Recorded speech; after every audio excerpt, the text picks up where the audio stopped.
everyone. Today we are going to explore how effectively use My Time series to foster and to boost your teaching strategies, to engage your students, and to help them develop their language skills.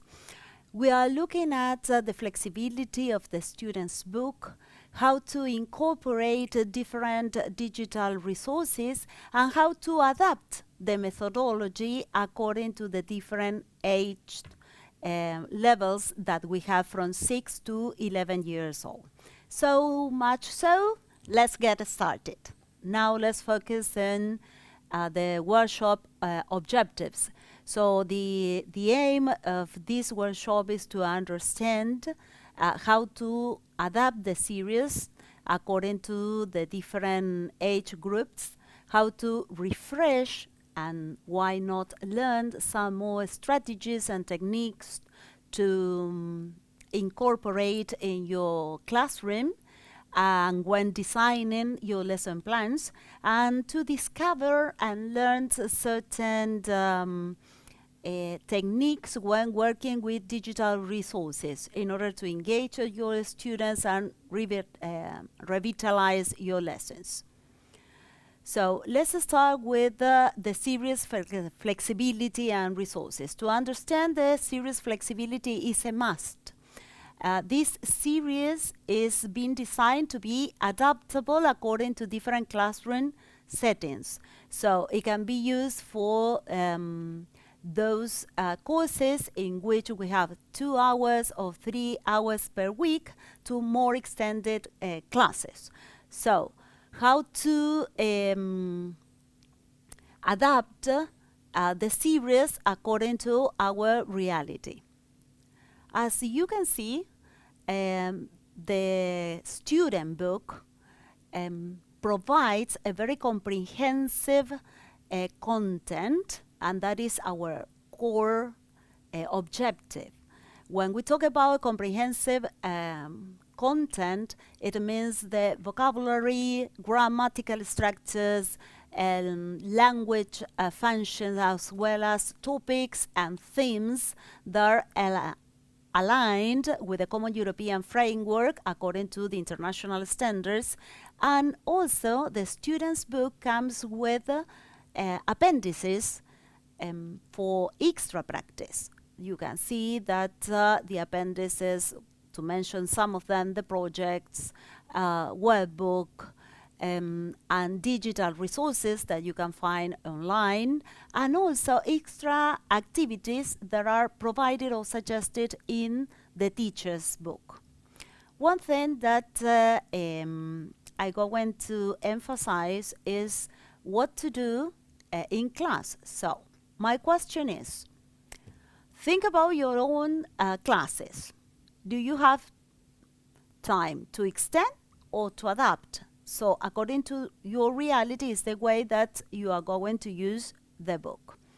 So the aim is to make focus on the core pages. That means focus on the student's book, because that contains the comprehensive content which is aligned with the Common European Framework for the different levels. So the emphasis should be done on the student's book pages, and if you have more hours per week, you reinforce with the workbook, and if you have even more, up to 12 hours per week, you can use the resources that are available online, for example, fast activities, or for example the worksheets for extra practice, as well as the digital resources. That doesn't mean that if you have less amount of hours, you do not carry out all the activities suggested in the workbook, because frequency of exposure is paramount when teaching a foreign language. Remember that students need to reinforce what they have learned in class because they are not immersed in an English-speaking community or society. So my piece of advice is that the book should travel from house to class and from the classroom to their homes. Apart from that, our ultimate goal is not only linguistic and to provide extra reinforcement, is missionary. Can you imagine how many families can get to know about Jesus, the plan of salvation, just by helping their students do the English homework? So bear that in mind. That is our ultimate objective and goal. So let's see how we are going to move from one course book to the other one, advancing through the different levels. And these levels aligned with the students' developmental stages. So we are going to make focus on the fundamental skills when working with young learners and a smooth transition into more complex tasks when working with older children. We will go from listening to speaking because listening naturally leads to speaking. We need to be exposed to the language. And then reading to writing, because reading provides the scaffolding for learning to write. Remember that these 4 skills are separated into 2. So listening cannot be taught separately from speaking, and reading cannot be taught separately from writing. So we are going to start by implementing different strategies and techniques to help our students develop listening and speaking skills, and we are going to move from techniques that should be carried out with young learners, and then with the strategies and techniques that are more suitable for older students. One of our resources among all that resources that the book, the series provide, is the use of flashcards. Remember that by the use of visual aids, we avoid a lot of translation because we provide the meaning of the word through pictures. There's association of picture and the word in English. So we are going to start with our flashcards. There are a lot. Remember that you have a set of flashcards per unit, and we are going to develop the first one. So let's start with this technique. We are going to go through vanishing cards, picture dictionary, picture bingo, vocabulary treasure hunt, and I'm going to show different strategies, and remember that the focus will be a transition from strategies applied for young learners to more complex tasks involving older students. This is an amazing strategy. I think that I have already shown it. This strategy helps us to introduce and also reinforce vocabulary, but the idea is to introduce. So for example, you display the flashcards on the board, and you have to write the numbers, and you present the new vocabulary, and as you mention the words, students repeat. I'm going to show you just how to use it. For example, you say, number 1, dolphin. Number 2, jellyfish. Number 3, octopus. And students repeat after you, and you go over all the flashcards. Number 4, penguin. Number 5, starfish. So every time you introduce one, students repeat after you.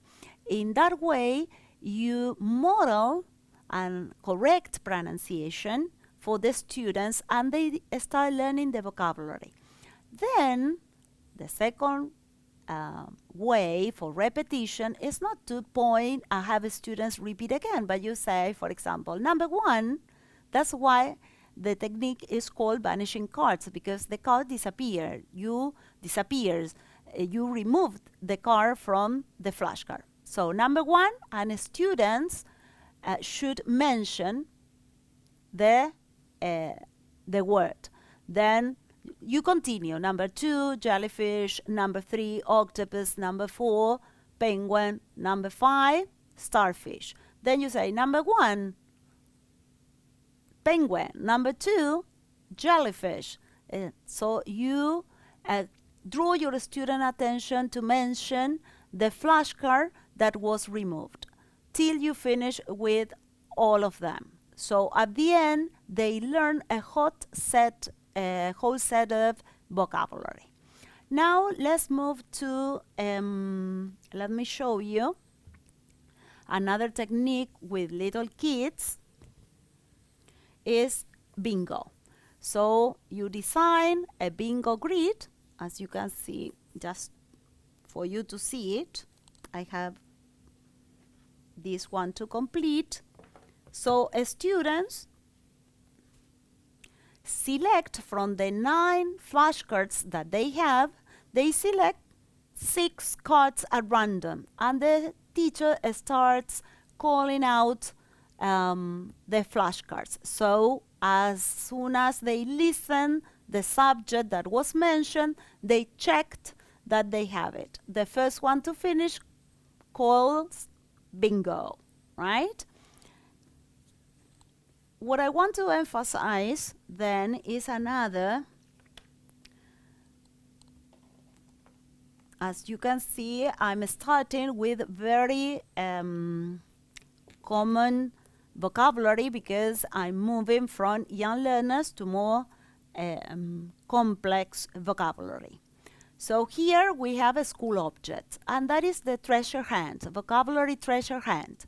So you display or hide flashcards, the set of vocabulary that you want to introduce or practice or reinforce in the classroom, and you start giving, for example, clues. This can work from little kids. You mention the word pencil, and students start searching for the flashcard, or you describe it for older students. For example, I use it to write. I use it to color in. I use it to cut out pictures, for example, for a pair of scissors. So students move around. It's very important to associate language teaching with movement at this stage. Another one is memory game. But to make a game into a linguistic game is when we start with different, and we introduce different challenges. You know how the game works, and now we have to introduce a linguistic element. So you know that the game works, students have to match the pairs, right? But the idea is not just to play the game. Whenever they turn over a flashcard, they have to mention the word. For example, pencil. Then, pen. It doesn't match. And they continue. If you want to develop a more complex task, especially because kids love this, they will ask you for sure to play it again. When they ask you to play the game again, what you should do is to introduce a new linguistic challenge.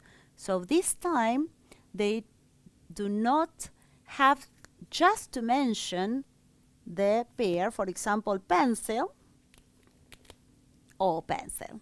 I have a pair, but in order to get the pair, and according to their level of production, they have to use it in a sentence. For example, I have a pencil in my pencil case, or my pencil is black, or my pencil is red and black. So you introduce a new linguistic challenge. So according to the level of proficiency of your students, you start including different challenges as they play the different games. I don't know if you can notice that at the very beginning, for example, the vocabulary treasure hunt or Simon Says, that involves a lot of movement. In those kind of games to practice vocabulary or to introduce vocabulary or to reinforce vocabulary, students do not have to say a word. They show understanding by doing it, because it's part of their natural development, and we have to respect that, what we call, according to Krashen and Terrell in the natural approach, the silent period. We do not have to push students to participate orally in order to show understanding if they do not feel ready to do so. So let them show understanding through movement, for example, when you play Simon Says, or when they have to show a flashcard. So let's move, because there are so many things to do. Another device or digital resource that young learners really love, they thrive on songs and chants, for example. And the main advantage of listening to songs and working with songs with little kids is that we provide a good model of pronunciation. So students learn how to pronounce the word, and especially with songs, they also learned how the intonation of the English language, which is completely different from the Spanish intonation. So how to work with songs? There are different techniques. What I want to highlight here is whenever we say listen, it's not just listen to the song. It's listen and. Remember that connector. Listen and. So you need to give a purpose for students to carry it out. For example, listen and show. There is a chant in my time, one that says, show me a pencil, show me a pencil. So in order to check their understanding, they listen to the chant, and they pick up the flashcard according to what they hear during the chant or during the song. Another technique is action songs. For example, students, instead of singing the song immediately or to carry out the activities suggested in the book immediately, they show understanding through movement. Especially we start with the choirs. For example, one of the songs, Swimming in the Sea. So students perform the action, swimming in the sea, swimming in the sea. So the understanding is checked through their movement. Remember that the total physical response strategy is very suitable for little kids, because when they can connect what they are learning through movement, learning become more significant and also memorable. Another technique that we use with not so young now is, for example, chant relay. Chant relay or song relay we practice the song, and we divide our group into smaller groups. So, for example, one group starts singing one stanza of or one verse of the song, and as soon as they finish, another group continues. That gives you the opportunity to check their pronunciation without having the students this feeling of being assessed during an activity. But you can have a record of how well they are improving their pronunciation. So let's move with strategies for older students. Let me make a pause here. One issue that sometimes is upsetting is that generally, because we are in a hurry, we tend to introduce the song with instruction of the book. Just listen and complete. But we need to carry out certain pre-listening activities in order to make the activity fun, engaging, and profitable for the students, because the aim is not just to complete the song. Our aim is that our students learn the new vocabulary or phrases and even language functions through the use of songs. One of the activity that can be done is to have older students listen to the song, the complete song, and then ask students what they think the song is about, or what the main topic of the song is. In that way, you are helping your students to develop some cognitive skills such as inferring. Let's move.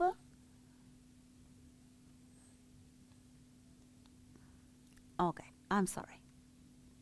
So, how we are going to incorporate reading and writing effectively, and why it is important to introduce these linguistic skills. Remember what I mentioned at the very beginning, that reading is the scaffolding to learning to write. Through reading, students start associating the phonetic of the word and also the spelling of the word. It helps students to consolidate the vocabulary set. It helps the students to build vocabulary. It provides the starting point or the model for the students to learn to write. And it also builds confidence. Incorporating reading technique, of course, that you have to adapt the strategies according to the different age groups. And these age groups are associated according to their developmental stages. Remember that little kids, they are not only learning English, but also they are learning how to listen in English, and also how to listen in their mother tongue, how to recognize the letters of the alphabet in English, but also in their mother tongue. They are doing this simultaneously. That's why we do not have to push them. So what kind of activities are we going to do? Remember that with little kids or young learners from 6 to 8-year-olds, the focus is on fundamental skills. So we are going to start with, for example, activities as the first one, to color in vocabulary books or big books, and they have to recognize, for example, at the level of letters. So you show a picture of a ball and you provide 2 letters, pairs, for example, P or B, the letter P or the letter B, and they have to recognize the first letter of the word. Another technique is to start with tracing. Tracing helps students coordinate, finding motor skills, and also to start getting familiar with the spelling in English, which is absolutely different as in Spanish, because when they write a word in Spanish, then they read it, and the pronunciation of the word coincides with the spelling of the word, and it's not the case in English. Matching, for example, the word with the picture. Students can recognize that one is a word, even though that they are still not able to recognize how the letters are associated one to the other one, but they recognize that one is a word and the other is a picture. So they recognize then that word as a picture, and they start getting familiar with the spelling. Then you can move forward with older students and introduce them to reading passages, for example, with picture books. So they have part of the text is written, and the other is presented through the use of pictures. In that way, they feel more confident, and also they reinforce the vocabulary. Remember that you are going to find these activities in our course books and according to the different levels.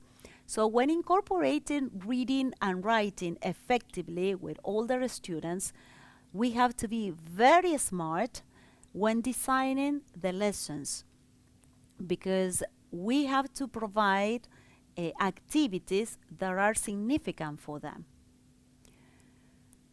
In this way, the kind of topics that are provided in the book are according to their developmental level, to the students' common interests. But remember that you can adapt the pre-reading activities and also to incorporate more reading comprehension activities. So, for example, reading dialogues, and also encourage students to read aloud. Kids really enjoy reading aloud and helps them with the pronunciation and articulation of certain sounds that we do not have in Spanish. And then these reading passages, you test comprehension either orally at the very beginning, and then they can do it in pairs or by themselves, but just tick by a tick, true or false, and then you introduce, for example, yes or no questions, and then a more complex task could be a WH question for them to produce a whole sentence. When we ask our students to write, for example, there in the exercise that you can see, remember that we go from a model that is presented as a reading passage, and then we provide the writing activity, especially one that can connect with their interests or their lives. And now let's move to our the last part of our workshop, the last one but not the least one, and is how to incorporate digital resources to revitalize our lessons in the classroom. As you know, there are a lot of digital resources, and we are going to focus on 3 today. But you have, for example, vocabulary games that students can practice at home, and that is exposure, reinforcement. Do you have to do it in class? If you do not have the time, ask students to carry out those activities at home. They will be playing, but at the same time they will be reinforcing their vocabulary set. So there, we are going to go with a video clip. How are we going to work video clip with little kids and with older students? Can we listen to the video clip? Okay.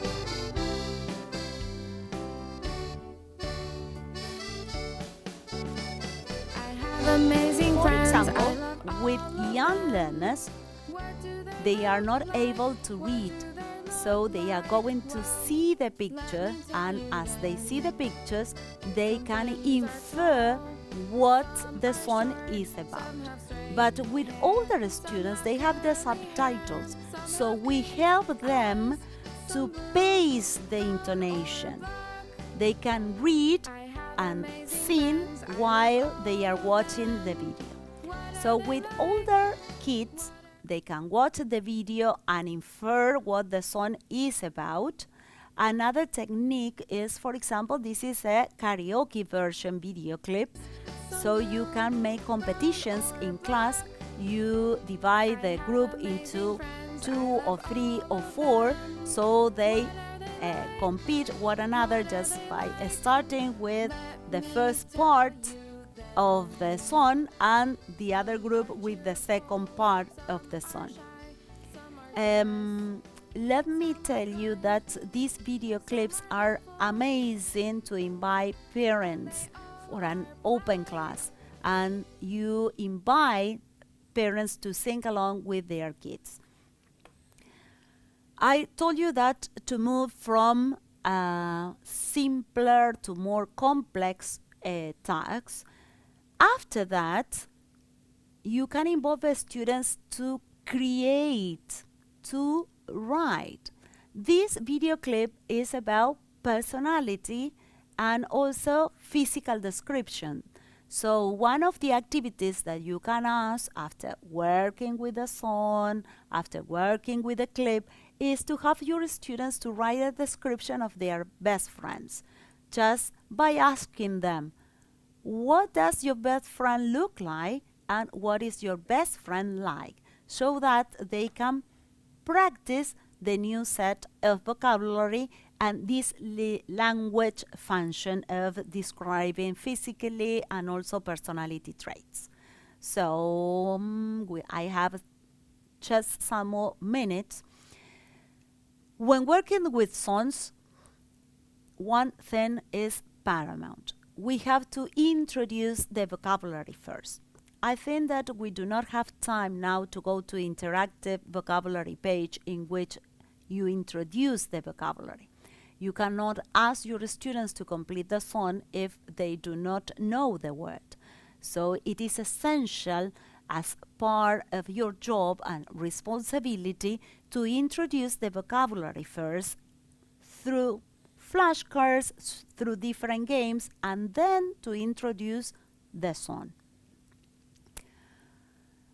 Well, I've already explained different techniques to work with song before achieving to this point in which they have to complete. Another activity to practice their listening skill and to help them discriminate is to write some parts of the lyric of the song, and while students listen to the song, they have to put those sentences in the order that appears in the song. It's not that they have to put the whole lyric in the correct order, but 3 or 4 phrases, for example. So you allow them time to read and at the same time to rearrange the order of the song. And now I would like to present the new digital resource, that is videos. We had videos for the story time session. How to work with videos. I want to ask yourself, whenever I show a video to my students, I ask my students just watch the video, or you provide a purpose for watching the video. There are different techniques to watch a video according to our purpose. If we want to develop linguistic skills, language skills, cognitive skills. But as teachers, we have to develop all of them. The more we can. So we are going to see a video now, and we are going to watch the video but in mute, no sound. Can we watch the video, please?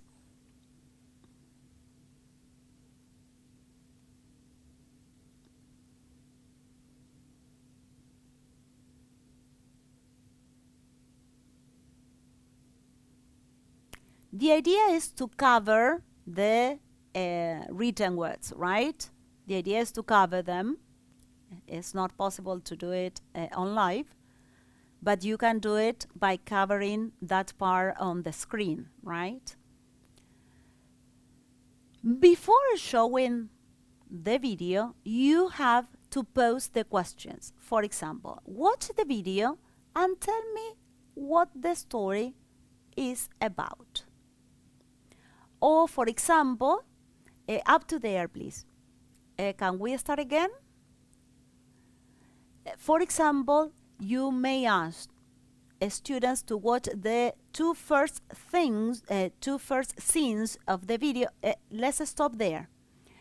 Let's stop it, please. Let's pause the video. Thank you.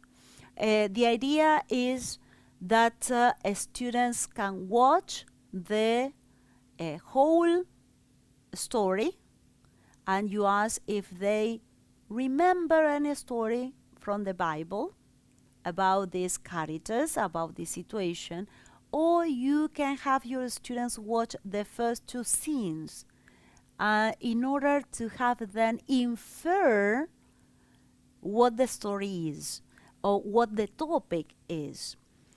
Another technique is having the students, now if we can watch that part onward with sound, please.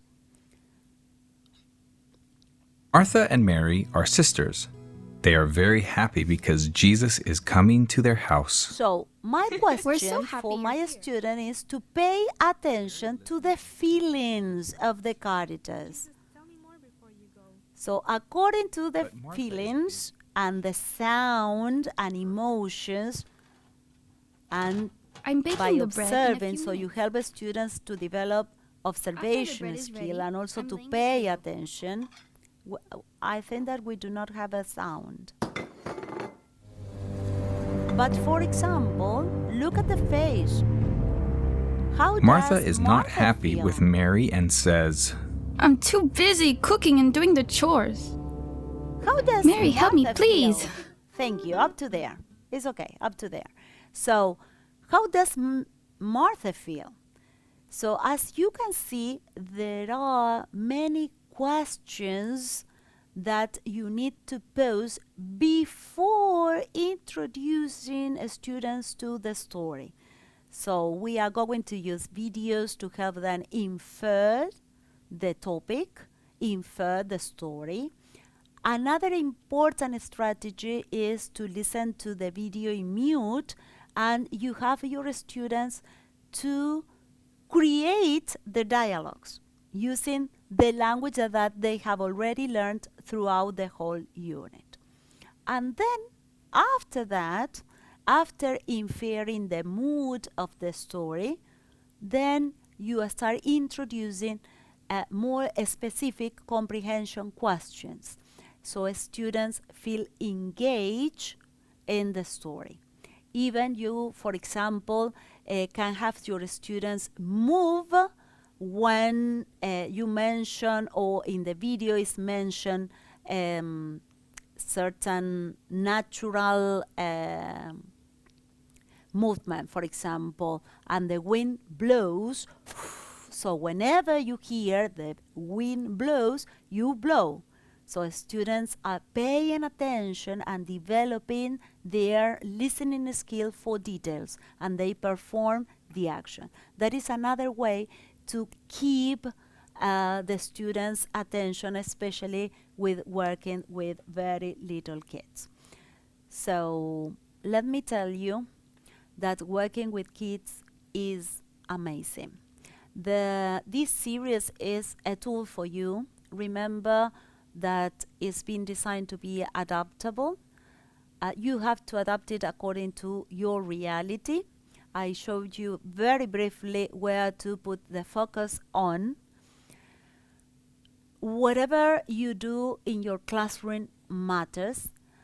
Remember to create opportunities for your students to learn English, to get engaged in the English class, and why not, to have fun. Remember to make every class count. Thank you very much for participating. Y en este momento estamos en una etapa de preguntas y estuvieron preguntando dónde pueden encontrar estos materiales. Sabemos que están en la web, pero que también están en la plataforma de la educación adventista. Allí en materiales didácticos tienen toda la información y esto también puede ser de gran ayuda para que los estudiantes junto a sus padres puedan reforzar las herramientas en casa, ¿no es así? Exacto. Ya habíamos hablado sobre el tema de lo que es reforzar. Especialmente, Mica, ¿por qué? ¿Por qué, Mica, hablas español? Y la verdad, porque nací en un lugar donde todo el tiempo hablan español. Exacto. Entonces, si los alumnos no tienen la posibilidad de estar expuestos al idioma meta, no podemos pretender que nuestros alumnos hablen inglés. Y entonces, si bien hay muchísimos recursos digitales que son hermosos para utilizar en clase, pero también la idea es que ellos tengan la posibilidad de reforzar todo lo que han aprendido y todo el trabajo que hace el docente en la casa. ¿Y por qué no aprendiendo también en familia? Que esa es nuestra idea, ¿no es cierto? Hacer énfasis en la familia y en los valores que se van desarrollando en las canciones. Recordemos que también el énfasis no es solamente lingüístico, sino el desarrollo de valores cristianos, de cómo integrar la fe y la enseñanza.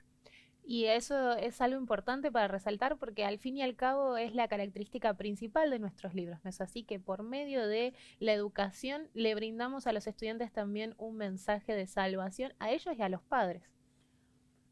Muchas veces, yo sé que por cuestiones prácticas, y es una realidad porque yo todavía sigo enfrente al aula, cuando el alumno no trajo el libro de inglés es como que es un alumno que va a tender a hacer problemas de disciplina. Y por cuestiones prácticas decimos, bueno, guardamos el libro de inglés en el locker y queda toda la semana en el colegio. No sé si alguna vez va a la casa.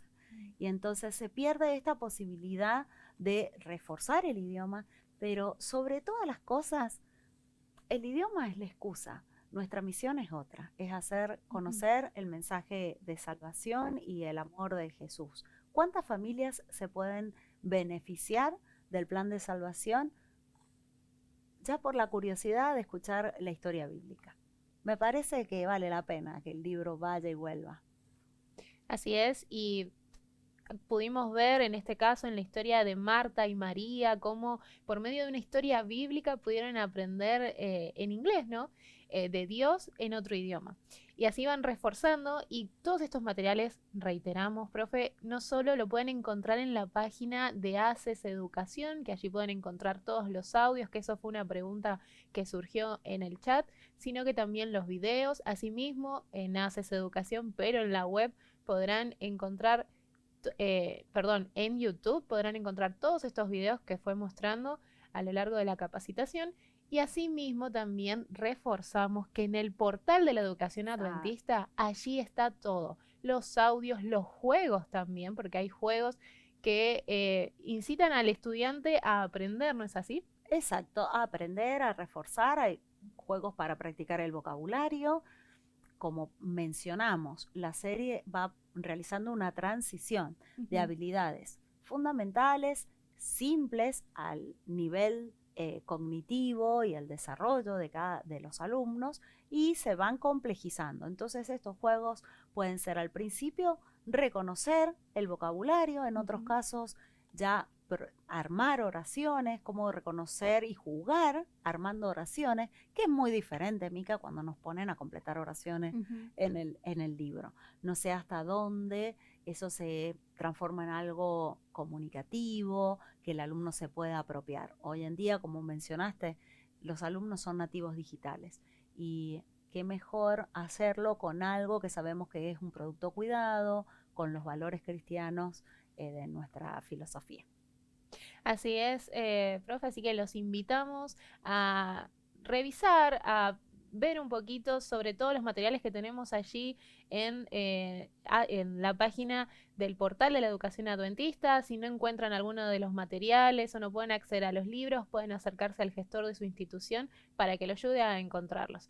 Y la última pregunta que tengo para hacerle, profe, es sobre que estaría bueno, que estaría genial, dicen, poder tener más contenido de lectura. Por ejemplo, un plan lector. Qué buena pregunta. Qué buena pregunta, porque hubo un detalle que no lo incluí, pero también es un recurso digital, especialmente el 𝘠𝘺 𝘪𝘮 en el nivel 6. Más lectura, por ejemplo, las unidades en las 2 páginas de apertura, como se presenta una escena para trabajar justamente esto, las habilidades de observación, diferencia. Ahora, como los alumnos ya han logrado otra proficiencia en el idioma, y con esto estamos cerrando la serie, el alumno, a través de escanear el código QR, automáticamente le aparece la historia en PDF para que la pueda leer y con esta información también seguir desarrollando más preguntas de comprensión y que ellos puedan imitar la voz de los personajes. Y con respecto al plan lector, voy a contestar, sí, sería la verdad que fantástico, pero recordar que nosotros hacemos los libros que nos van pidiendo, entonces si ustedes los piden a sus departamentales y los departamentales a la unión, ahí puede llegar un pedido formal de la división para hacer los libros. No hacemos los libros que queremos, sino los libros que nos solicitan. Así es, profe. Y sabe que tengo una pregunta más para usted. Nos están preguntando por el chat, ¿cómo hacen los que no alcanzan a desarrollar todo el libro? Bien. Las últimas unidades, especialmente la unidad número 8, siempre no es una unidad donde se introducen temas nuevos, sino donde se hace toda una recapitulación, o sea, se ve todo contextualizado. Entonces es una unidad que sí, lamentablemente no la pudimos cubrir, es una unidad que engloba, ¿no es cierto? Se ven todos los temas integrados en la última unidad. A la vez, la primera unidad del nivel siguiente vuelve a recapitular. Nosotros tenemos 8 capítulos, pero no todos los capítulos trabajamos mucho con lo que es justamente porque sabemos que no toda la realidad es distinta para nuestro colegio. Hay colegios que tienen 2 horas, hay otros colegios que tienen 12. Entonces esa flexibilidad la tenemos que manejar. Y son 8 capítulos, pero es muy cíclico. Entonces se avanza y se retoma, se avanza y se retoma. Así como se avanza y se retoma en cada libro, se avanza y se retoma en las series. Hay series que permiten, libros, por ejemplo, depende de la carga horaria. A veces los más chiquitos, que son los que deberían tener más carga horaria, le ponen menos carga horaria. Entonces, se pueden utilizar, no digo en 2 años, pero tal vez durante un ciclo lectivo y tal vez 1 o 2 meses hasta lograr fusionar toda la serie. Bueno, muchísimas gracias, profe, por toda la información que nos estuvo compartiendo, por brindarnos su tiempo, su esfuerzo, por también todo el esfuerzo que también conllevó realizar estos libros, ¿no? Toda esta serie junto a sus colegas. Y bueno, ya hemos llegado a nuestro final, le agradecemos. Esto ha sido todo, los esperamos para la próxima capacitación. Muchísimas gracias.